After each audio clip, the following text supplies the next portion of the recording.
শুরু করছি বাংলা বলছে। রেড রোডে ঈদের নামাজে মুখ্যমন্ত্রীর সম্প্রীতির বার্তা। কিছু কিছু রাজনৈতিক নেতা ধর্ম নিয়ে সওদা করছেন তোপ মমতার। মণিপুর, উত্তরপ্রদেশ, রাজস্থানে কি হয়েছে সবাই দেখেছেন। বিরোধী রাজনৈতিক দলের বিরুদ্ধে ধর্মীয় তাস খেলার অভিযোগ। মঞ্চ থেকে কটাক্ষ, লাল গেরুয়া এক হয়েছে সম্প্রীতির বার্তায়। রেড রোডে মমতার সুরে সুর মেলালেন অভিষেক বন্দ্যোপাধ্যায়। রেড রোডে নামাজে মুখ্যমন্ত্রী, ঈদের সম্প্রীতির বার্তা মমতার। প্রতি বছরের মতো এবছরও রেড রোডে ঈদ পালনে মুখ্যমন্ত্রী, সঙ্গী অভিষেক বন্দ্যোপাধ্যায়। নামাজের মঞ্চ থেকে সম্প্রীতি রক্ষার বার্তা মমতা বন্দ্যোপাধ্যায়। প্ররোচনায় পা না দেওয়ার সতর্ক বার্তাও দেন তিনি। हर धर्म, हर फेस्टिवल ये हमारा सबका होता है। आप लोग ये बात मत सोचिए कि आप लोग अकेलापन है। हम लोग सब हर तरह हर साथ में आपका साथ में है। आप ये बात मत सोचिए। অশান্তি সৃষ্টির নেপথ্যে কেন্দ্রীয় সরকারকে দায়ী করেন মমতা। কেন্দ্রের রাষ্ট্রপতি শাসনকেও কটাক্ষ করেন মুখ্যমন্ত্রী। और कहते हैं 4 कम्युनल राइट्स हुआ, दंगा हुआ, प्रेसिडेंट रूल होना चाहिए। मैं कहा मणिपुर में क्या किया, उत्तर प्रदेश में क्या किया, बिहार में क्या किया, राजस्थान में क्या किया। ईद का दिन, खुशी का दिन में कौन क्या खाएगा उसका बारे में भी आपको रिस्ट्रिक्शन है। कौन क्या पढ़ेगा, कौन कहाँ रहेगा, इसका बारे में भी आप एट्रोसिटीज करते हैं। Atrocities terrible. সিপিএম বিজেপিকে একই সারিতে রেখে আক্রমণ করেন তিনি। कोई आदमी आम जनता नहीं करते हैं, कोई एक पॉलिटिकल पार्टी करते हैं। ये शर्म तो बात है, दुख का बात है। जो लाल पार्टी पहले बड़ा बड़ा बात करते थे सेकुलरिज्म का, आज लाल और गेरुआ एक हो गया। গোলমাল পাকানোর চেষ্টাকে ব্যর্থ করতে রাজ্য সরকার সর্বদাই পাশে রয়েছে। রেড রোডের মঞ্চ থেকে আরও একবার বার্তা দেন মমতা। चाहते हैं हम नहीं चाहते हैं। हमारा जिंदगी देश के लिए कुर्बानी है। साथ साथ में हर रिलीजियन के लिए, हर कास्ट के लिए, हर क्रीड के लिए, हर कम्युनिटी के लिए, हर परिवार के लिए हमारा जिंदगी आपके लिए। आप सलामत रहे तो हम सलामत रहेगा, ये आपको मालूम होना चाहिए। हम दंगा फसाद नहीं चाहते हैं, लेकिन आप उसको पाए में पा मत लगाओ। ये उसका प्लान है, ये उसका प्लांटेड गेम है। অক্সফোর্ডের কেলগ কলেজের ঘটনা প্রসঙ্গেও এদিন রামবামকে খোঁচা দেন মুখ্যমন্ত্রী। पूछा गया था, बाम राम एक साथ में जाया कलकत्ता से टिकट खरीद के, जाके बोला, हमको पूछा आर यू हिंदू। हमने बोला हम गौरव का साथ I am Hindu, I am Muslim, I am Sikh, I am Isai, I am Indian. What can you. গত কয়েক মাস ধরে দলের শীর্ষ স্তরের সমীকরণ নিয়ে নানা রকম জল্পনা তৈরি হয়। মমতা অভিষেকের দূরত্ব নিয়েও দলের অন্তরেও কানাঘুষো হয়। রেড রোডের মঞ্চে তাদের দুজনকে একসঙ্গে দেখে স্বস্তির নিঃশ্বাস ফেলেছে দল। মুখ্যমন্ত্রীর সুরে সম্প্রীতির বার্তাতেই গলা মেলাতে দেখা যায় তৃণমূলের সাধারণ সম্পাদক অভিষেক বন্দ্যোপাধ্যায়কেও। আমি আশা করি এই সম্প্রীতির বাংলায় যারা বেশ কিছুদিন ধরে আগুন নিয়ে খেলা করে আমাদের বাংলাকে অশান্ত করার চেষ্টা করছে। मैं पिछला बार भी यहाँ पे आया था तो आप सबको यही बोल के गया था कि कोई भी इनका षड्यंत्र में पैर नहीं रखना। जिस चाँद को देख के हम ईद मनाते हैं उसी चाँद को देख के करवा चौथ होता है। মুখ্যমন্ত্রীর ঈদের কর্মসূচি অন্যান্য বছরের চেয়ে একটু আলাদাই ছিল এবার। বক্তব্য শেষে রেড রোড থেকে হেঁটে লাল মসজিদ পর্যন্ত যান মমতা। অন্যবার এই কর্মসূচি থাকে না মুখ্যমন্ত্রীর। অসুস্থ রিজওয়ানুর রহমানের মা কিসবার জাহান। লাল মসজিদ থেকে বেরিয়ে এদিন রিজওয়ানের বাড়িতে তার মাকে দেখতে যান মুখ্যমন্ত্রী। রিজওয়ানুরের পরিবারের সদস্যদের সঙ্গে দেখা করে তার স্মৃতির উদ্দেশ্যে শ্রদ্ধা জানান মমতা অভিষেক। সঙ্গে ছিলেন মন্ত্রী জাভেদ খানও। রিজওয়ানুরের বাড়ির পর মমতা বন্দ্যোপাধ্যায় ইকবালপুরের 16 আনা মসজিদেও যান। কলকাতা টিভি। আমাদের সঙ্গে যারা উপস্থিত রয়েছেন তাদের সঙ্গে পরিচয় করিয়ে দিই। আমাদের সঙ্গে বিজেপির পক্ষ থেকে রয়েছেন অভ্র সেন, রয়েছেন তৃণমূল সমর্থক অর্পণ ব্যানার্জি, কংগ্রেসের পক্ষ থেকে শুভাশিস ভট্টাচার্য, রাজনৈতিক বিশ্লেষক সাংবাদিক সুমন ভট্টাচার্য। আমি প্রথমে অভ্রর কাছে আসি। মমতা বন্দ্যোপাধ্যায় থেকে অভিষেক বন্দ্যোপাধ্যায় তাদের নিশানা কাদের দিকে এটা বলার অপেক্ষা রাখে না। মফিয়াদি, আপনারা খুব সুন্দর একটা ভিডিও চালিয়েছেন। রেড রোডে দাঁড়িয়ে আজকে মুখ্যমন্ত্রী মমতা বন্দ্যোপাধ্যায় অনেক কথা বলেছেন, কিন্তু মাঝখান থেকে আপনাদেরকে ধন্যবাদ দেবো কি ধন্যবাদ দেবো না আপনারা ঠিক করে নিন। একটা অংশ কেটে দিয়েছেন যেখানে উনি বলছেন হিন্দু ধর্ম গন্দা ধর্ম। আমি চালিয়ে দিতে পারি অংশটা। এবার সেটা কতটা সম্প্রীতির বার্তা সেটা তো আমি দর্শক বন্ধুদের উপর ছাড়লাম এই ডিসিশনটা, কিন্তু কয়েকটা কথা মনে করিয়ে দেওয়া এই ক্ষেত্রে খুবই দরকার যে আনসারুল্লাহ বাংলা টিম নামক একটা সন্ত্রাসবাদী সংগঠন বাংলাদেশের, তাদের যে লিডার জসিমউদ্দিন রহমানি, এই মুখ্যমন্ত্রী এত সুন্দর সম্প্রীতির বার্তা দেশব্যাপী কেন বিশ্বব্যাপী দিয়েছেন। এই জসিমউদ্দিন রহমানি মনে করেন ভারতবর্ষ থেকে পশ্চিমবঙ্গকে আলাদা করতে পারবেন এই একমাত্র মমতা বন্দ্যোপাধ্যায়। তাকে কল দেওয়া হয়, ভিডিওতে বার্তা দেওয়া হয়। এই মুখ্যমন্ত্রী মমতা বন্দ্যোপাধ্যায় এত বড় সম্প্রীতির বার্তা দিয়েছেন বিশ্বব্যাপী। আমি মিডিয়া রিপোর্ট তুলে দেখিয়ে দিতে পারি 2013 এবং 2015-তে দুবার পাকিস্তানের হাই কমিশনারের সঙ্গে আলাদা করে মিটিং করেছেন মুখ্যমন্ত্রী মমতা বন্দ্যোপাধ্যায়। আর তার মাঝখানে আছে 2014, যখন বর্ধমানে ব্লাস্টের সময় আমাদের রাজ্যের গর্বের মুখ্যমন্ত্রী, যাকে নিয়ে আমরা গর্ব করি, যিনি সম্প্রীতির বার্তা দেন, উনি বম ব্লাস্ট হওয়ার পরে দোষটা চাপিয়েছিলেন রয়ের ওপর without any sort of investigation, এবং তাকে তার বক্তব্য নিয়ে স্তুতি বেরিয়েছিল কোথায় জানবেন? ডন পত্রিকায়, পাকিস্তানের ডন পত্রিকায়। এই জন্য সম্প্রীতির বার্তাকে তো আমাদেরকে বলতেই হবে, আর আহামরি ব্যাপার। আমরা ভুলে যেন না যাই যে মুখ্যমন্ত্রী কয়েকটা চেলাচামুন্ডা রয়েছে, তারা কি সম্প্রীতির বার্তা দিয়েছে। মনে করতে হবে ববি হাকিম একজন পাকিস্তানি জার্নালিস্টকে নিয়ে এসে বলেছিলেন, চলুন আমি দেখাচ্ছি কলকাতার বুকে মিনি পাকিস্তান, এর থেকে বড় সম্প্রীতির বার্তা কিছু হতে পারে? দর্শক বন্ধুরা, আপনারা ভাবুন। আপনারা ভুলে যাবেন হুমায়ুন কবির কি সম্প্রীতির বার্তা দিয়েছেন, মানে বুক ফেটে যায় আনন্দে। বলেছেন আমরা 70%, মানে মুসলিমরা 70%, সম্প্রীতির বার্তা অনুযায়ী যেহেতু হিন্দুরা 30%, তাই 2 ঘন্টার মধ্যে কেটে গলার নড়ি কেটে ভাগীরথীতে ভাসিয়ে দেবে। এটা হচ্ছে সম্প্রীতির বার্তা তৃণমূলের। খুব ভালো কথা। সিদ্দিকুল্লাহ চৌধুরী কি বলেছেন কিছুদিন আগে? বলেছেন সম্প্রীতির বার্তা, দেখুন আপনারা, বলেছেন যে পুরো সাউথ কলকাতা ওয়াকফ প্রপার্টি, তা ভালো সম্প্রীতির বার্তা। আর তার থেকে সবচেয়ে বড় সম্প্রীতির বার্তা হচ্ছে এত তো সম্প্রীতি মেনটেন করছেন মুখ্যমন্ত্রী মমতা বন্দ্যোপাধ্যায়। এই বছরের বাজেটের মাইনরিটি অ্যাফেয়ার্স অ্যান্ড মাদ্রাসা ডেভেলপমেন্টের বাজেটটা তুলে ধরুন, 5602 কোটি টাকা, যেখানে নর্থ বেঙ্গল ডেভেলপমেন্টের বাজেট হচ্ছে 866 কোটি টাকা। সম্প্রীতির বার্তা, সম্প্রীতির বার্তা। ভোট ব্যাংকের জন্য করছেন তো, খুব ভালো, সম্প্রীতি হোক। আর আজকে যেটা আমি আবার যেটা বলে শুরু করলাম, আমি আবার শেষে ওটাই বলছি, মোথাবাড়িতে যা হচ্ছে, হিন্দুদের উপর যে নির্যাতন হচ্ছে, বলছে শাখাপালা পড়া যাবে না, পুলিশ গিয়ে বাড়িতে গিয়ে ধমকে আসছে, এটাও সম্প্রীতির বার্তা। যেমনি ঠিক তেমনি ভাবে মুখ্যমন্ত্রী মমতা বন্দ্যোপাধ্যায় নিজের মুখ থেকে বলেই দিয়েছেন হিন্দু ধর্ম গন্দা ধর্ম, মানে নোংরা ধর্ম। এবার আমি এই বিচার দর্শক বন্ধুদের উপর ছাড়ছি যে যেই মুখ্যমন্ত্রী এই সম্প্রীতির বার্তা দিয়ে মনে করেন হিন্দু ধর্ম গন্দা ধর্ম, নোংরা ধর্ম, সে কি মুখ্যমন্ত্রীতে হয়ে থাকার, ওই মসনদে বসে থাকার দাবিদার হতে পারে? অর্পণ, আমি প্রথমেই অভ্রদাকে অনুরোধ করব যে দয়া করে ওই যে হিন্দু ধর্ম গন্দা ধর্মের ওই পোর্শনটা পুরোটা চালাবেন।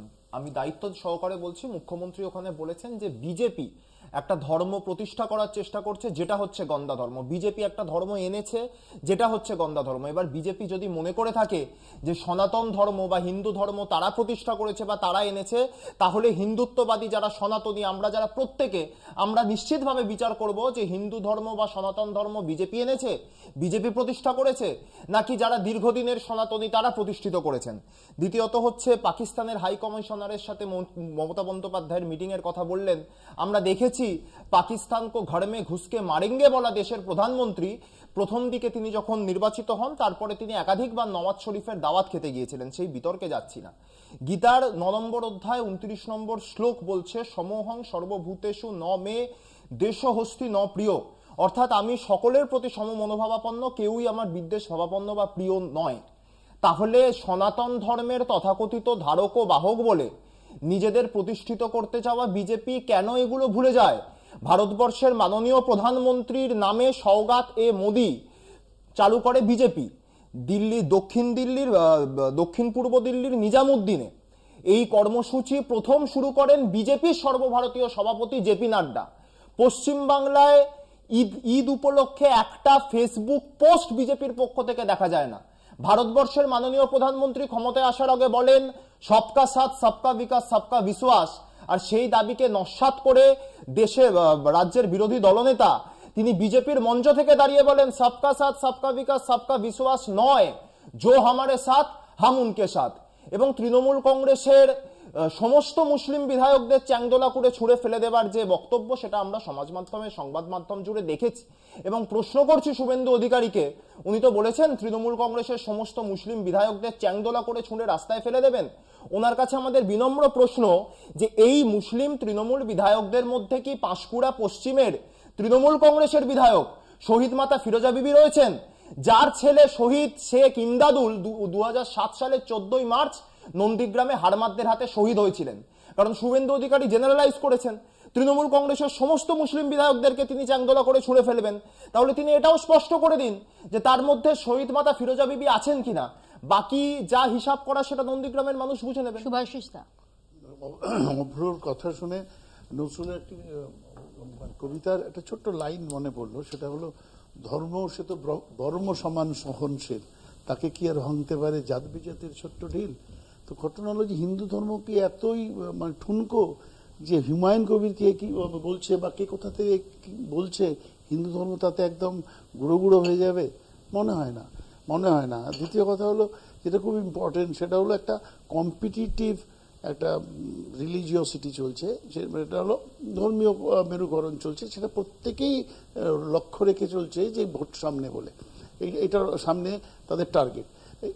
মুখ্যমন্ত্রী উনি সংবিধানের শপথ নিয়েছেন, ওখানে যেতে পারেন, আমি বলছি যে হয়তো যেতেও পারেন, কিন্তু ওখানে একদম মঞ্চ বেঁধেছিল যেন মুখ্যমন্ত্রী সভা করার জন্য, এটা না করলেই পারতেন। নরেন্দ্র মোদীর বাইরে নয়, মুখ্যমন্ত্রী যেটা আজকে করেছেন যে ওখানে লাল গেরু এক হয়ে গেছে বলছেন, ওইটা জায়গা নয় বলার, এবং তাকে মনে হয় না সংবিধান সেটা পারমিট করে, গ্রাহ্য করে যে ওখানে গিয়ে একটা নির্বাচনী ভাষণ দেবেন। বালুয়ালিতে বলে একটি জায়গা আছে, সেখানেও মোদিজিও একই কাজ করেছেন, ধর্মীয় সবাই গিয়ে হিন্দু ধর্মকে বাড়াতে বলেছেন, হিন্দুদের ভোটার হিসেবে ব্যবহার করার কথা বলেছেন যাতে জিতে আসতে পারি, এবং সেটা রাজস্থানেও এক জায়গায় করেছেন মোদিজি। সুতরাং এই ধরনের ঘটনাগুলো আমার মনে হয় যারা সাংবিধানিক পোস্ট নিয়ে বসে রয়েছেন তাদের এগুলো না করাই ভালো। তবে এটা ঠিক যে ওই যে বিজেপি বলে রাস্তায় কেন নামাজ পড়া হবে, কেন রাস্তা কেন মানে ধর্মীয় জায়গা হবে, কেন মন্দির থাকতে মসজিদ থাকতে। আমি বিষয়কে বলবো, কদিন আগেই সম্ভবত হরিয়ানাতে কিছু মুসলিম ভাই নামাজ পড়ছিলেন, বিজেপির এক এমএলএ গিয়ে আর বজরং দলের কিছু ছেলেরা গিয়ে নামাজ পড়ার সময় যখন অফার করছেন নামাজ, সেই সময় পেছন থেকে লাথি মারেন এবং বেশ কিছু মানুষকে আহত করেন। আমি জানি না এটা কোন ধরনের মানে কালচার বিজেপি আজকে ভারতবর্ষের বুকে এনেছে।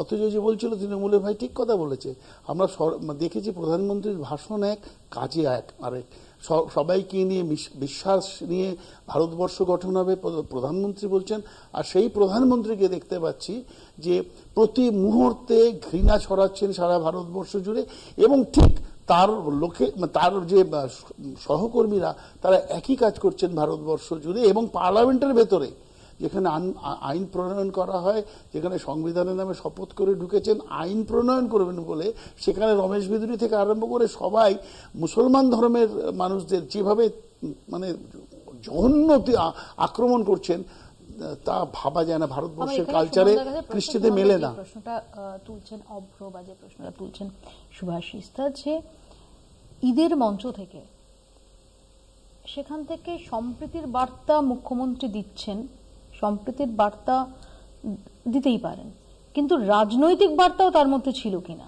দেখুন, এটা তো আর জওহরলাল নেহরুর সময় নয়। জওহরলাল নেহরু রাজেন্দ্র প্রসাদকে সোমনাথ মন্দিরের উদ্বোধনে দিতে বারণ করেছিলেন। এখানে প্রধানমন্ত্রী রাম মন্দিরের উদ্বোধনে যান, মুখ্যমন্ত্রী ঈদের নামাজে যান। বাট দ্য পয়েন্ট ইজ যে মানে যেটা পয়েন্টটা নিয়ে সমস্যা সেটা হচ্ছে মুসলিমদের নিয়ে বিজেপির একটা মানে দু ধরনের মতামত আছে।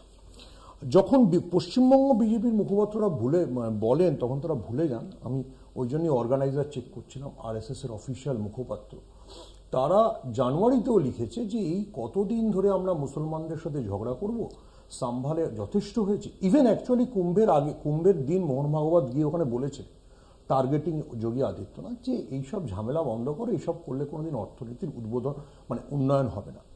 আচ্ছা, ইন্টারেস্টিং ভেরি, পাকিস্তান নিয়ে মাঝে মাঝেই পশ্চিমবঙ্গে শুভেন্দু অধিকারীও বলেন সবাই যে পাকিস্তানে পাঠিয়ে দেব। আপনি যে ধারাবাহিকভাবে অমিত শাহ স্টেটমেন্ট দেখেন, আগে অমিত শাহ রুটিনলি পাকিস্তানের বিষয়ে বললেন, যেদিন থেকে জয় শাহ ভারতীয় ক্রিকেট বোর্ডে এসে গেলেন, আমার মনে হলো পাকিস্তানের সমস্ত জেহাদি ক্যাম্পগুলোতে রামচালিসা পড়া হচ্ছে, রামায়ণ পড়া হচ্ছে, গীতা পড়া হচ্ছে, আর পাকিস্তান আর কোনো টেরোরিজম নিয়ে কিছু কথা বলে না। ইন্ডিয়ার জয়সার পুরো ক্রিকেটটাই চলে মুসলিমদের পয়সায়। চ্যাম্পিয়ন্স ট্রফি হয় শারজায়, উনি নিলাম করেন সৌদি আরবের রিয়াদে বসে, ওনার পাশে বসে থাকে সৌদি আরবের ফরেন মিনিস্টার, ট্যুরিজম মিনিস্টার। তারা বলে যে আমরা, জয়শা তো আইসিসি চেয়ারম্যান, তারা বলে যে মানে আমরা আইসিসিকে স্পন্সর করব, আরামকো, কি বলে এমিরেটস, আর এসে এখানে বেচারি তালডাংরা আর হুগলির খানাকুলে ওনারা মুসলমানদের ঝাঁকুনি দেয়। তাহলে তো জয়শাকে বলা উচিত ভাই মুসলমানদের কাছ থেকে পয়সা নেবো না। ওনারা যে পাকিস্তানের সম্পর্কে কথা বলছেন মানে আমি তো পাকিস্তানের বিরোধী, পাকিস্তান আমাকে ভিসা দেয় না, কিন্তু আমি এটা বুঝতে পারি না যে সত্যি তো নরেন্দ্র মোদী নওয়াজ শরীফের নাতনি বিয়ে খেতে চলে গেছিলেন, দ্যাট অলসো মানে কাউকে না বলে রাশিয়া থেকে ফেরার সময়। মানে জয়শার পুরো ক্রিকেটটাই চলছে। মানে অমিত শাহর পুত্র, হিন্দু হৃদয় সম্রাটের একমাত্র পুত্র যদি এরকম পেট্রোডলারের কাছে আত্মসমর্পণ করে, তাহলে আমি কি বলবেন। আচ্ছা, আর একটা পয়েন্ট বলি, মাঝে মাঝে দেখবেন বলে যে পাঠান মুঘলরা অত্যাচারী, কিন্তু পার্লামেন্টে দাঁড়িয়ে নরেন্দ্র মোদী সিপাহী বিদ্রোহকে বললেন ভারতের ইতিহাসের সবচেয়ে উল্লেখযোগ্য ঘটনা। সিপাহী বিদ্রোহে কাকে প্রতিষ্ঠা করার কথা ছিল? মুঘল সম্রাট, শেষ মুঘল সম্রাটকে। আচ্ছা, আমি মানে সব বার করে উনি যেন বক্তৃতা, আমি অনেক বক্তৃতা আছে। যদি নরেন্দ্র মোদী আফগান পার্লামেন্টের উদ্বোধনে গিয়ে প্রাণের সেই বিখ্যাত গান গেয়েছিলেন, গিয়ে বলেছিলেন আমাদের সাথে আহমেদ শাহ আবদালির তো হৃদয়ের সম্পর্ক, তো আপনি কোন নরেন্দ্র মোদীকে নেবেন? বিদেশে দাঁড়িয়ে বলেন জয়শাহকে নেবেন না শুভেন্দু অধিকারীকে নেবেন? আমার এত ভালো লাগলো সুমনদার কথা শুনে। আমি একটা জিনিস অন্তত শিওর হলাম, সুমনদার বক্তব্যে জয়শাহর ব্যক্তিগত সম্পত্তি আইসিসি এটা প্রতিপন্ন যেমনি হলো, সুমনদার কথা আরেকটা কথা খুব ভালো করে প্রতিপন্ন হচ্ছে আরো ক্লিয়ারলি। সেটা হচ্ছে সুমনদার চশমার পাওয়ারটা হচ্ছে প্লাস, নাকি? সামনেরটা দেখতে পান না তো আপনি, হ্যাঁ? কারণ সামনেটা দেখতে পান না কেন বলুন তো? কারণ তালডাংরা, মোতাবাড়ি এসব ছাড়িয়ে উনি রিয়াদে চলে গেছেন, এসব ছাড়িয়ে উনি দুবাইতে চলে গেছেন, এসব ছাড়িয়ে উনি পাকিস্তানে চলে গেছেন। সেই কারোর যদি চোখে প্লাস পাওয়ার থাকে, আমার কিছু করার নেই। মাঝখানে প্লিজ বলবেন না, আপনার সময় আপনি বলবেন। আর উনি একটা খুব সুন্দর কথা বলেছেন, উনি পাকিস্তানে যেতে চান, পাকিস্তান ওনাকে ভিসা দেয় না। উনি পাকিস্তানে যদি যেতে চান উনি 100 বার যাবেন, এটা ওনার মৌলিক অধিকারের মধ্যে পড়ে। আশা করবো উনি ভিসাও পাবেন।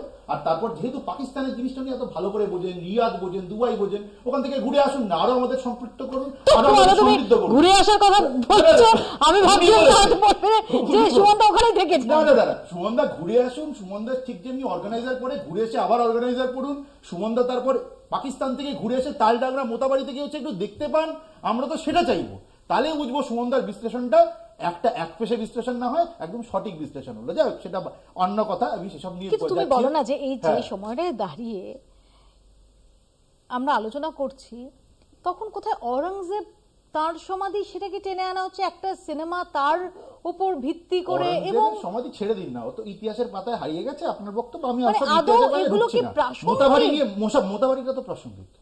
মোতাবাড়িতে যেটা হচ্ছে, ইভেন স্ট্যান্ডিং টুডে যেটা হচ্ছে, এই মুহূর্তে দাঁড়িয়ে হয়তো হচ্ছে, তাহলে সেটা তো প্রাসঙ্গিক। আমার প্রশ্ন হচ্ছে, এই প্রাসঙ্গিকতাটা যারা অস্বীকার করছেন তারা কি সঠিক করছেন? আজকে সুমনদার মতো বিশ্লেষকরা যারা যথেষ্ট দায়িত্ববান, যথেষ্ট এডুকেটেড, তারা যখন ইচ্ছে করে এই জিনিসটাকে এড়িয়ে যান, তারা কি সঠিক করেন? এই আমার মৌলিক প্রশ্ন থাকলো। আমার মৌলিক প্রশ্ন থাকলো, তৃণমূলের যখন দালালি করে কংগ্রেস, তখন কি তারা তাদের এই দায়িত্বটা এড়িয়ে যাচ্ছে না? আর তৃণমূল যারা সরকারে রয়েছে, তারা যখন প্রশাসনকে ব্যবহার করে এই জিনিসটাকে এন্ডোর্স করছে, তারা কি দায়িত্ব এড়িয়ে যাচ্ছে না? এটা কোথাকার সম্ভব? বিজেপির দায়িত্ব কি নেই যে ভারতবর্ষে দায়িত্ব আমরাই পালন করছি, ভারতবর্ষে দায়িত্ব আমরাই পালন করছি, করে মারা হয়েছে, আপনারা পালন করছেন। তাই বলেন আপনারা দায়িত্ব সুভাষিস, আমরা দেখেছি যে আপনাদের নেতা অধীর রঞ্জন চৌধুরী, তিনি যখন 2024-এ প্রতিদ্বন্দ্বিতা করছেন, তিনি অভিযোগ করেছেন যে মেরুকরণের তাস খেলা হয়েছে তাকে হারানোর জন্য। ইলেকট্রাল গেম, আমি ওটাতে যাচ্ছি, এটা করতে হবে। কারণ বিজেপিকেও হিন্দু হিন্দু করতে হবে, এবং তৃণমূলকেও হিন্দুদের মানে যেখানে ভোট ব্যাংক, সেইখানে মাইনরিটিতে তৃণমূল কংগ্রেসের ইসে দিতে হবে, প্যাম্পার করতে হবে। এটা খুব ন্যাচারাল, কারণ মানে দুজনেই চাইছে কনসলিডেট করতে, একজন হিন্দুকে একজন মাইনরিটিকে। সেটা চলছে।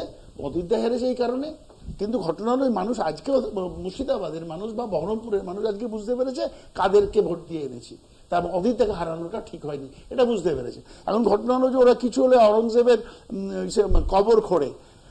অদ্ভুত ব্যাপার, ভারতবর্ষে দীর্ঘদিন ইংরেজ শাসন হয়েছে, ইংরেজের অত্যাচার চলেছে, সেই অত্যাচারের বিরুদ্ধে একটি কথা বলে না, একটি কথা নয় নেই। শুধু মুসলিমকে যেতে হবে, পাকিস্তানে ঘুরতে যেতে হবে, যে কোনোদিনও চীনে যায় না, কোনোদিনও চীনে যাওয়ার ক্ষমতা হয় না, কারণ চীনে গেলে চামড়া পাই যাবে। আমার প্রধানমন্ত্রী বলতে বলছে আমারও প্রধানমন্ত্রী গিয়ে একটা টাকা করে না, চামড়াটা তুলে হাতে দিয়ে দেবে, কারণ ওখানে ওখানে চীন মুসলমান কান্ট্রি নয়, যে মুসলমান আর হিন্দুকে এক করার জন্য লাফাতে হবে বিজেপির, এটা হলো মূল এজেন্ডা। ভারতবর্ষের আর কোনো এজেন্ডা হতে পারে না। ভারতবর্ষে বেকার বাড়ছে, ভারতবর্ষে দ্রব্যমূল্য বৃদ্ধি চরচর করে হচ্ছে, ভারতবর্ষে মানে সব দিক দিয়ে ভারতবর্ষ রসাতল হয়েছে, ডলারের দাম দিন দিন বাড়ছে, ভারতবর্ষের টাকার দাম কমছে, সেই নিয়ে আলোচনা হয় না। ভারতবর্ষের মানুষ আমি 10 সেকেন্ড বলি, অশোকদা যেগুলো বললেন আমি অবাক হয়ে যাচ্ছিলাম। আসলে এগুলোই কিন্তু মোহন ভাগবত বলেছে। মোহন ভাগবতের যদি কেউ এবছরের বিজয়া দশমীর বক্তৃতাটা শোনেন, উনি এই কথাগুলোই বলেছেন। আমাদের এখন জবের দিকে তাকানো দরকার, কতগুলো কারখানা হচ্ছে তাকানো দরকার, কতটা জিনিসপত্রের দাম কমছে তাকানো দরকার, তার চাইতে নিজেদেরকে হিন্দুদের, আমি বলিনি অশোকদা মেনে, কেন অশোকদা নিশ্চয়ই মোহন ভাগবতের বক্তৃতাটা মন দিয়ে শুনি, আমি মন দিয়ে শুনেছি, উনি বলেছেন। এবারে যেটা সর্বদের সমস্যা, মোথাবাড়িতে যদি অন্যায় হয় সেটার বিরুদ্ধে ব্যবস্থা নেওয়া হোক, কিন্তু উত্তরপ্রদেশে কি হচ্ছে, মধ্যপ্রদেশে কি হচ্ছে, সেগুলো নিয়ে ওরা কথা বলে না। আমি বলি মধ্যপ্রদেশ, মণিপুরে কি হচ্ছে সেগুলো নিয়ে কথা বলে না। ইন্টারেস্টিং। আবার অর্ঘরা তো আসলে RSS এর ভালো করে পড়েন না, অশোকদাও পড়েননি, মোহন ভাগবত মণিপুরের কথাটা মনে করিয়ে দিয়েছে। বলেছেন মণিপুরে তুমি একটা জায়গাকে জ্বলন্ত রেখে তুমি নিজেদের হিন্দু হৃদয় সম্রাট দাবি করো না। আমি বলিনি, আবার বলছি, আর যার সঙ্গে দেখা করতে নরেন্দ্র মোদী এই সপ্তাহে গেছিলেন, সেই মোহন ভাগবত বলেছেন। RSS এর মুখপত্র অর্গানাইজারে লেখা হয়েছে যে এইগুলো অন্যায়। আমার এত ভালো লাগছে, এইটা আমার সাকসেস, ছোট্ট সাকসেস বলে আমি মনে করি যে প্লাস পাওয়ার যুক্ত সুমনদাকে রিয়াদ, দুবাই, পাকিস্তান থেকে ফিরিয়ে আমি অন্তত দেশে ঢোকাতে পেরেছি। Thank you so much. অন্তত দেশে ঢুকেছেন, এবার আপনি ভিন রাজ্য পেরিয়ে নিশ্চয়ই এই প্রোগ্রামের শেষের দিকে পশ্চিমবাংলায় ঢুকবেন। আমি এটা মাঝখানে বলিনি, সুমনদা মাঝখানে বলিনি, মাঝখানে বলিনি। এবার যদি আপনি বিশ্লেষক এরকম ভাবে ঝগড়া শুরু করে তাহলে আর কি বলবো। আচ্ছা একটু শান্ত হন, আমি একটা তথ্য দিচ্ছি। এই তথ্যটা অলরেডি নিউজ পেপারে রিপোর্টেড।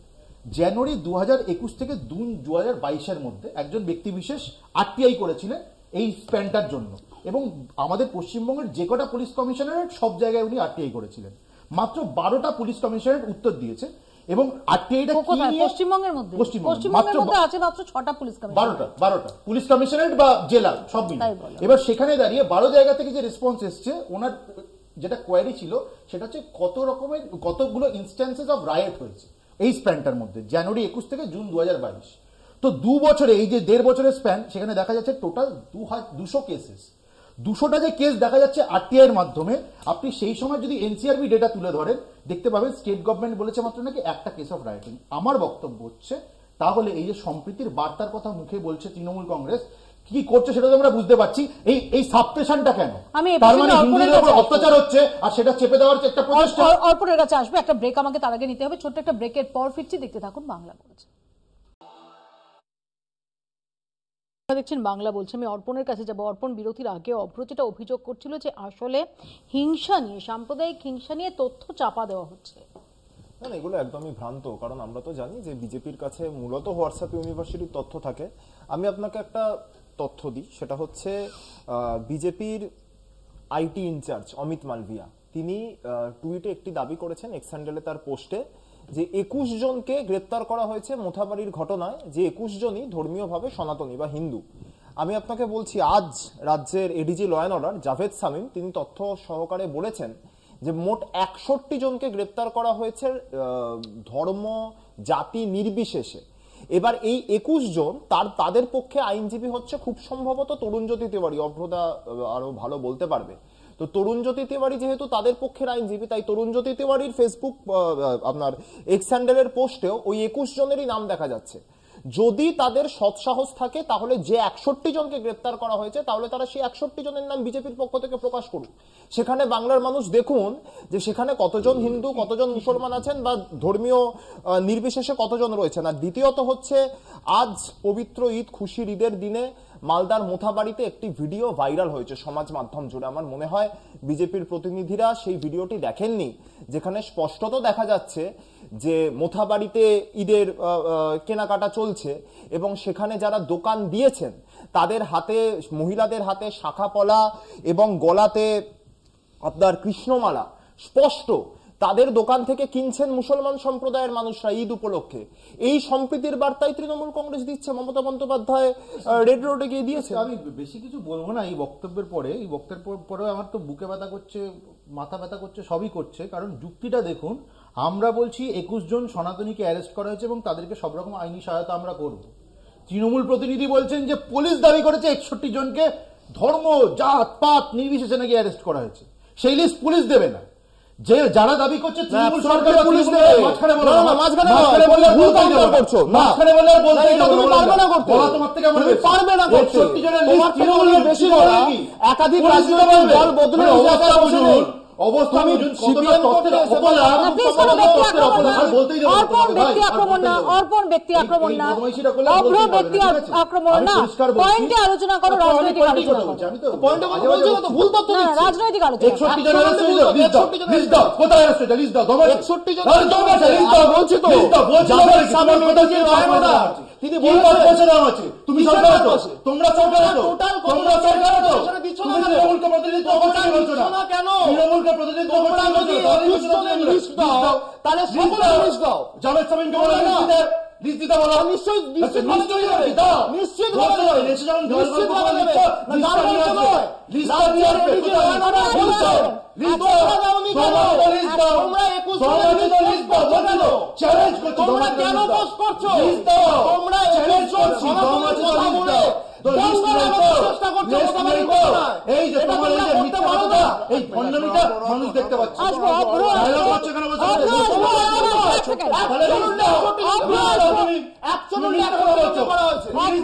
অভ্র আসবো, অর্পণ আসবো, সুভাষিত। খুব ছোট্ট একটা ঘটনা বলি, সেটা হলো যে কদিন আগে কুণাল কামরা বলে একজন স্ট্যান্ড আপ কমেডিয়ান, তার অফিস ভাঙবে, সেখানে রেকর্ডিং করছিল, সেটা ভাঙচুর করার অভিযোগে একটি ছেলেকে গ্রেপ্তার করা হয়েছিল। পরের দিন সকালবেলা, পরের দিন না, সেদিন রাত্রিবেলায় চলে এসছে। আসলে আমরা কথা বলি যখন, তখন গ্রেপ্তার কজন হয়েছে এটা বলি।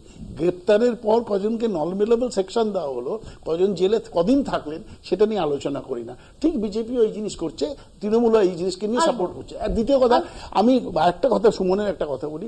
সুমন যথেষ্ট মানে ভাবে যে কোনো ব্যাপার নেই, কিন্তু মোহন ভাগবতের কথা নিয়ে সুমন না ভেবে কথা বলছে, আমি এটা অবাক হয়ে যাচ্ছি। সেটা মোহন ভাগবত, আমি বলি বিজেপির মধ্যে কনফ্লিক্ট আছে। মোহন ভাগবত বিজেপির কনফ্লিক্ট এমন তীব্র জায়গায় পৌঁছেছে, বলে নেই, আমি এক মিনিট বলে নেই, সেটা তুমি বলতে সুবিধা হবে। সেটা হলো মোহন ভাগবত একদিকে বলছে নরেন্দ্র মোদী নিজেকে লার্জার দ্যান দ্য লাইফ ভাবছে, ভগবান ভাবছে, সবকিছু করছে, বা দেশে অন্যায় হচ্ছে, দেশে যা খুশি হচ্ছে সব বলছে। তারপরেও কিন্তু দিল্লির নির্বাচন থেকে আরম্ভ করে মহারাষ্ট্রের নির্বাচনে তারা ঝাঁপিয়ে পড়ছে, আরএসএস ঝাঁপিয়ে পড়ছে বিজেপিকে জেতানোর জন্য। এবং শুধু তাই নয়, যখন ইলেকশন কমিশনের সিজিআই কে সরিয়ে দিচ্ছে, ইলেকশন কমিশনকে বসাচ্ছে তাদের লোক নিয়ে, তখনও মোহন ভাগবত বলছেন এটা হওয়া উচিত, এটা অসংগতি নেই। মানে মোহন ভাগবতের মুখ এবং মুখ এরই মধ্যে আমরা যেটা দেখাবো যে ঈদ উপলক্ষে সারা দেশে বিভিন্ন কর্মসূচি পালন করেছে বিজেপি। সওগাতে মোদি নামে ঈদের আগে 32 লক্ষ উপহার কিটও বিতরণ করা হয় দলের তরফে। সিদ্ধান্ত অনুযায়ী বিহার, মহারাষ্ট্র এবং উত্তরপ্রদেশে ঈদ উপলক্ষে কর্মসূচি পালিত হলেও পিছিয়ে রইল বঙ্গ বিজেপি। রাজনৈতিক মহলে কানাঘুষো, হিন্দু ভোট এক করতে গিয়ে এরাজ্যে বিজেপি ঈদের কর্মসূচি পালন করতে পারেনি। দেখুন,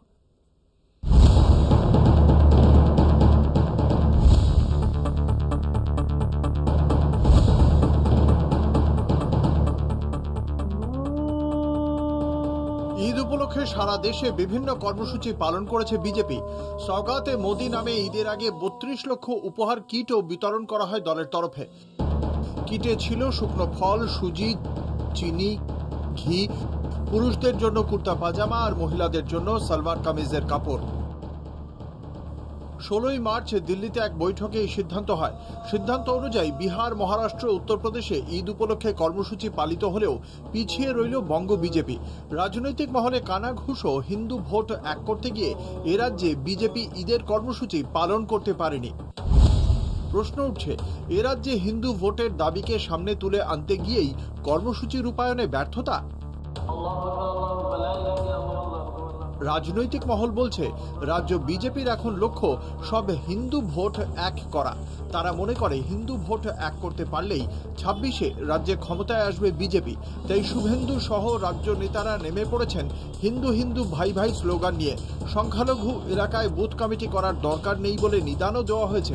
এই অবস্থায় কি করে সংখ্যালঘু এলাকায় ঈদে উপহার নিয়ে যাবেন দলের নেতারা? তাই সরকারিভাবে বঙ্গ বিজেপির নেতা, বিধায়ক, সাংসদদের কর্মসূচিতে ঈদ পালনের কথা বলা নেই। ফলে কার্যত কেন্দ্রীয় কর্মসূচি পালন করতে পারল না এ রাজ্যের বিজেপি। তবে বিজেপির সংখ্যালঘু মোর্চা প্রধান চার্লস নন্দীর মতে রাজ্যে ব্যাপকভাবে এই কর্মসূচি পালন সম্ভব নয়। তবে তিনি এই কর্মসূচি পালন করার চেষ্টা করেছেন।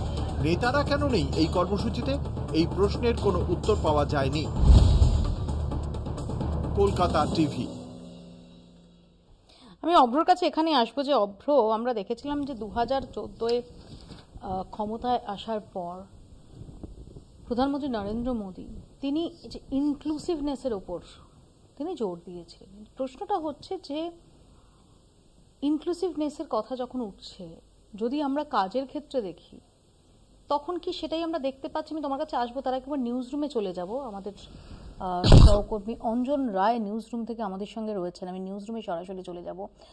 অঞ্জন, কেন এ রাজ্যে এই সওগাতে ঈদ সে কর্মসূচি পালন করা গেল না? দেখো, প্রথমেই বলি যে গত কয়েক মাস ধরে বিজেপি যেভাবে হিন্দুত্ব করছে, রাস্তায় যেভাবে পোস্টার করছে হিন্দু হিন্দু ভাই ভাই, যেভাবে বিরোধী দলনেতা বারবার করে বলছে যে হিন্দুত্ব ভোট বাড়লেই বিজেপি 26-এ ক্ষমতায় আসবে, এবং যেভাবে সর্বভারতীয় নেতারা বৈঠক করে বলে যাচ্ছেন যে সংখ্যালঘু এলাকায় বুথ কমিটির দরকার নেই, এটাকে মাইনাস করেই বাকি এলাকায় বুথ কমিটি তৈরি করো।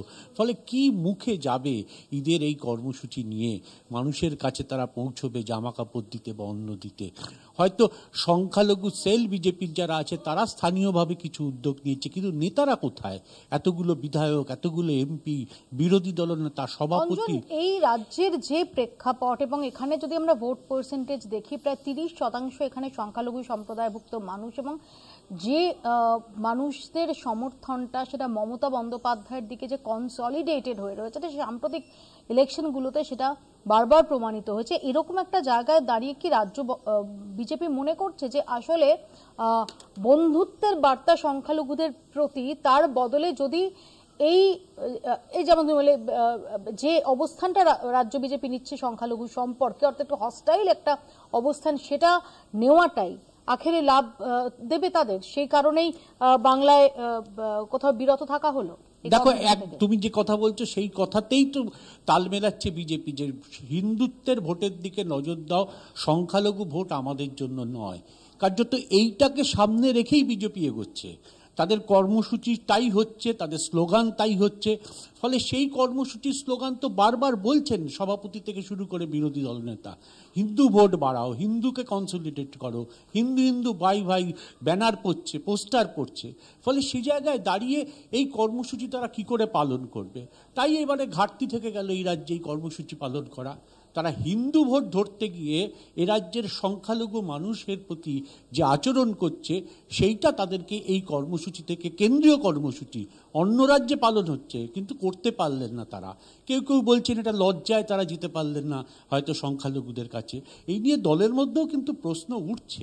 অঞ্জন, ধন্যবাদ। আমি এখানেই আসবো অভ্রর কাছে। যে অভ্র, কেন এরা, আমি অঞ্জনদাকে এরা প্রশ্ন করতে গিয়ে আমি জানি না উনি আছেন এই মুহূর্তে। যাই হোক, ঠিক আছে, অঞ্জনদা খুব সুন্দর করে কথা দুটো বলেছেন। এক বলছেন বিজেপি কোন মুখে যাবে, আর বিজেপি লজ্জা করছে না বিজেপির এই জিনিসগুলো করতে।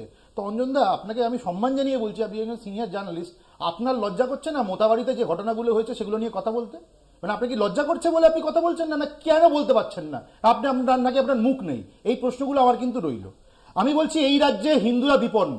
হ্যাঁ, সিম্পল সরস্বতী পূজা, যেটা আমরা বছরের পর বছর ধরে ছোটবেলা থেকে করে আসছি, আমাদের কালচারের অঙ্গ, আমাদের ইথসের অঙ্গ, সরস্বতী পুজোতে বাধা দেয় এই তৃণমূলের নেতারা, ওই 2 পয়সার নেতারা, এবং প্রশাসন নিশ্চুপ হয়ে বসে থাকে। তাহলে আপনি কি বলবেন সেটাকে?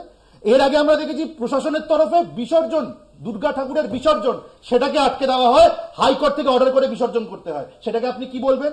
আমরা আর সাম্প্রতিককালে দেখছি মোতাবাড়ি, আমি বারবার মোতাবাড়ির কথা বলছি, মোতাবাড়িতে হিন্দুদের ওপর নির্যাতন হচ্ছে স্ট্যান্ডিং টুটে এই মুহূর্তে দাঁড়িয়ে। তৃণমূল একের পর এক আজগুবি গল্প, মিথ্যা কথা বলে যাচ্ছে। সেখানে প্রশাসন হিন্দুদের ওপর পুরোপুরি তাদের করাল গ্রাস নামিয়ে এনেছে, তাদের ক্লাচেস নামিয়ে এনেছে। এই অবস্থায় হিন্দুরা কি করবে বলুন তো? এই অবস্থায় সম্প্রীতির বার্তা আপনি আমাদের কথা বলছেন? আমরা we are standing for the Hindus. হিন্দুরা যেখানে বিপন্ন আমরা তাদের পাশে দাঁড়াবো এবং তাদের জন্য লড়াই করব, এবং এই লড়াইতে আমরাই জিতবো। কিন্তু হিন্দুরা বুঝলো না যে হিন্দুরা দাদা আপনারা বোঝেননি, ভারতবর্ষের 46% বেশি পাচ্ছে না। আর দ্বিতীয় কথা, তোমরা তারপরে দলিতদের পুত্র তারপরে আদিবাসীদের জমিছে জঙ্গল কমিয়ে নেবে, তোমরা চাও। হিন্দুদেরকে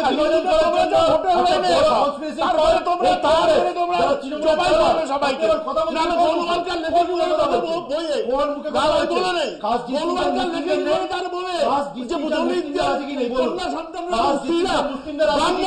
বাড়িতে যাবে এবং তাদের প্রসব করা সন্তান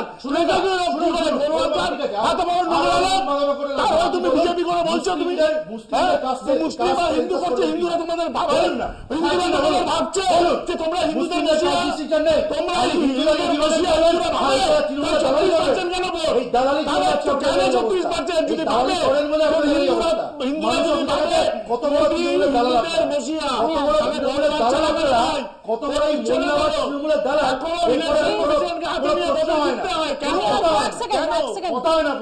শুভাশিস দা, অভ্র দুজনের কাছে আসবো, আমি সুমনদার কাছে যাই। যে সুমনদা, এই রাজ্যে যেখানে আমরা দেখতে পাচ্ছি যে পোলারাইজেশন, বিজেপির পাখির চোখ হচ্ছে পোলারাইজেশন, এবং সামনে নির্বাচন, সেখানে দাঁড়িয়ে কোথাও যদি এই সওগাতে ঈদ, এই কর্মসূচি পালন করা হতো, অর্থাৎ বন্ধুত্বের বার্তা নিয়ে 30% মুসলিম তাদের কাছে যাওয়া হতো, তাহলে কোথাও কি সেটা এই মুহূর্তে দাঁড়িয়ে যে আবহটা তৈরি করতে চায়, যেখানে হিন্দুরা আক্রান্ত, এখানে হিন্দুরা সেফ নেই ইত্যাদি, সেটা কোথাও ডাইলিউটেড হতে পারতো, যে কারণেই বিরত থাকলো রাজ্য বিজেপি?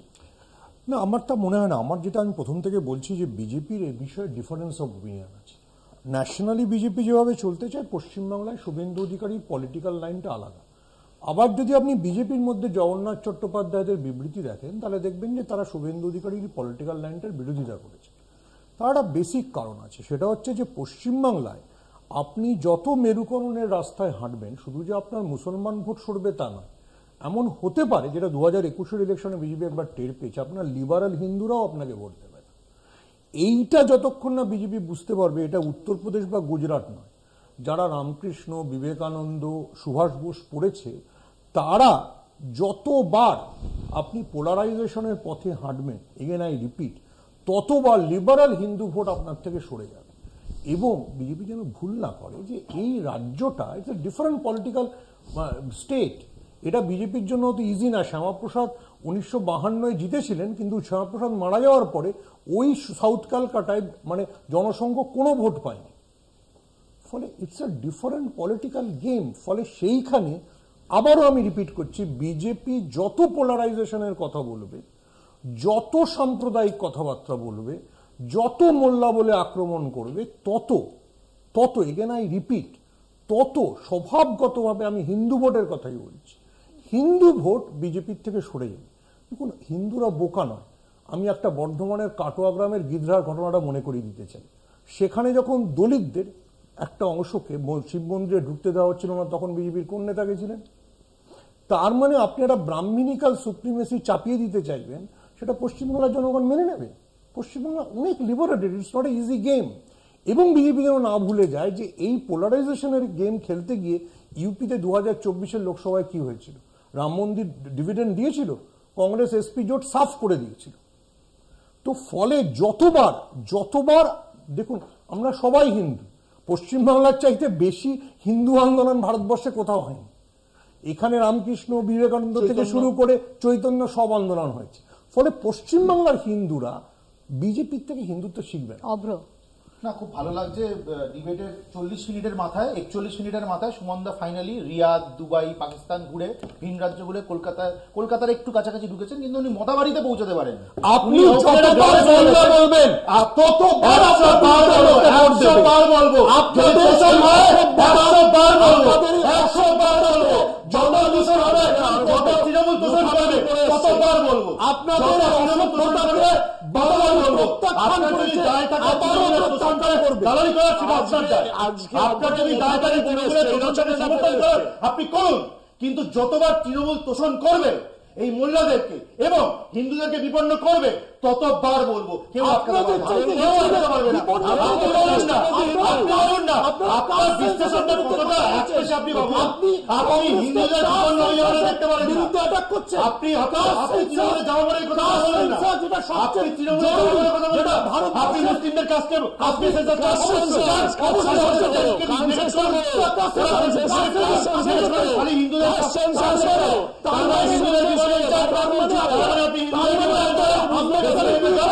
তার মানে আম্বেদকরের বিরুদ্ধে জীবনে বলেনি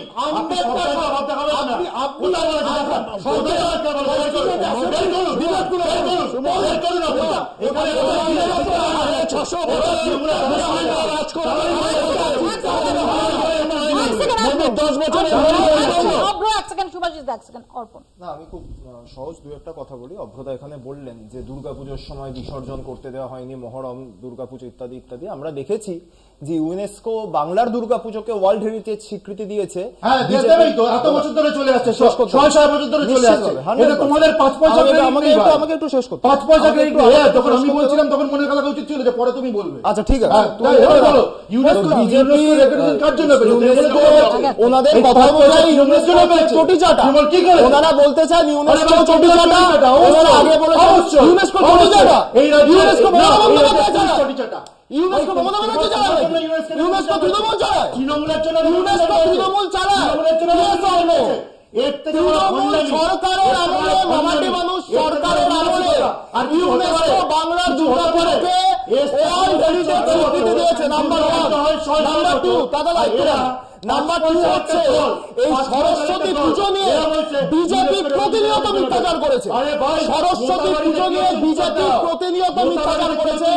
আগে তোমার সরস্বতী পুজোর উত্তরটা নেই, আগে তোমার সরস্বতী পুজোর উত্তরটা নেই, আগে না, আগে তোমার সরস্বতী পুজোর উত্তরটা নেই, তোমার কথা উত্তর তোমার সাথে এসছি, তুমি তোমার সাথে এসছি, আমি তোমার সাথে এসছি, তোমার কথা উত্তর দেবো,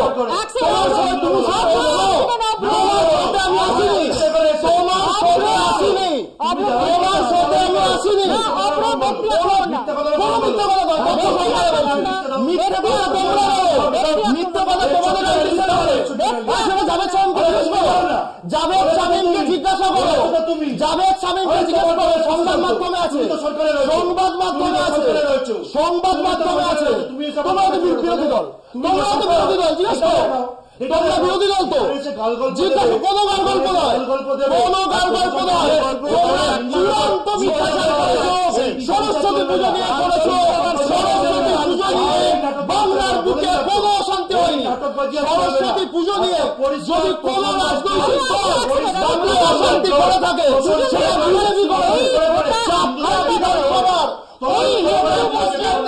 হিন্দু মুসলিম, আমি দুজনকেই থামাতে বলবো, দুজনকেই থামতে বলবো। এক সেকেন্ড, অর্পণ থামতে হবে, অর্পণ, অভ্র, অভ্র, অভ্র, অভ্র, না না, অর্পণ, অর্পণ, আমি দুজনকেই থামাতে বলবো। এক second, Abhra, Abhra, this is not done, Abhra, this is not done, Arpan, this is not done, Arpan, this is not ডান।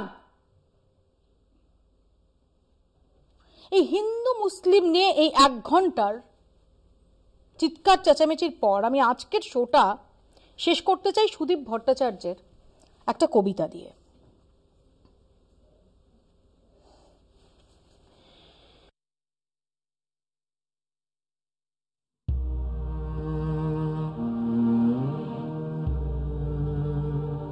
শ্মশানের শান্তিতে সব গোলাপের রং কালো হয়ে যাক এক নিমেষে। অনন্ত শয্যায় ঘুম আসছে না বিষ্ণুর। আমি দেখতে পাচ্ছি প্রফেটের চোখে জল। কিছুদিন ছুটি নিক প্রেম, প্রেমিকেরা পাইপ গান হাতে নিয়ে যুদ্ধ শুরু করুক। আপেলের স্বাদ হয়ে যাক আমলকির মতো। সকালের প্রথম সূর্য প্রতিদিন ঢাকা পড়ুক কালো মেঘে। হাতে টাকার থলে নিয়ে বিচারকের সঙ্গে দর কষাকষি চলুক। ভেজাল ডাক্তারে ভরে যাক হসপিটালগুলো। সব স্বপ্নেরা ছুটে নিক কিছুদিন। বাল্মীকি আবার শুরু করুক ডাকাতি। বুদ্ধদেব ফিরে যান সুজাতার কাছে। বিষ্ণুপ্রিয়া ভালোবাসার টানে আটকে রাখুক নিমাইকে। রোকেয়া সাখাওয়াত বন্ধ করে দিক নারী শিক্ষা। শাহজাহান ফিরিয়ে নিন তার ভালোবাসা। মিলিয়ে যাক তাজমহল। আদি শঙ্করাচার্য আর বলবেন না সবাইকে এক হয়ে থাকবার কথা। কথামৃতর শব্দগুলো বদলে যাক অক্ষরে অক্ষরে। নজরুল ভুলে যান সাম্যের গান গাইতে। রবীন্দ্রনাথের গান থেকে মুছে যাক লালনের সুর। স্বপ্নেরা ছুটি নিক কিছুদিন। এই ভারতবর্ষ স্বপ্নের নয়। আমি চিনতাম আমার ভারতবর্ষকে। আজানের সুরের সঙ্গে যেখানে মিলে যায় হরিনাম। আজহারউদ্দিন লম্বা জুটি বাঁধেন সচিনের সঙ্গে। সুরজিৎ সেনগুপ্তর পাশ থেকে গোল করে যান আকবর। পিকে ব্যানার্জি চেঁচিয়ে ওঠেন, হাবিব মানুষকে বলটা দে। আমি চিনতাম আমার ভারতবর্ষকে। রবিশঙ্কর আর জাকের হোসেন সুরবাহারের তুফান তোলেন। গোলাম আলীর প্রতিটি মেহফিলে মজে যায় তামাম ভারতবাসী। নেতাজির একটি মালার জন্য রেঙ্গুনের ধনী ব্যবসায়ী মিস্টার হাবিব সেই সময় আজাদ হিন্দ বাহিনীকে দিয়ে দেন 1 কোটি টাকা। আমি চিনতাম সেই ভারতবর্ষ। আজ যখন চারপাশেতে হানাহানির জয়, খিদে ভুলে অস্ত্র হাতে, এ দেশ আমার নয়। আমার ভারত অন্য রকম সেজে ওঠা অঙ্গনে। বিসমিল্লাহ সানাই বাজান দুর্গা বাড়ির প্রাঙ্গণে।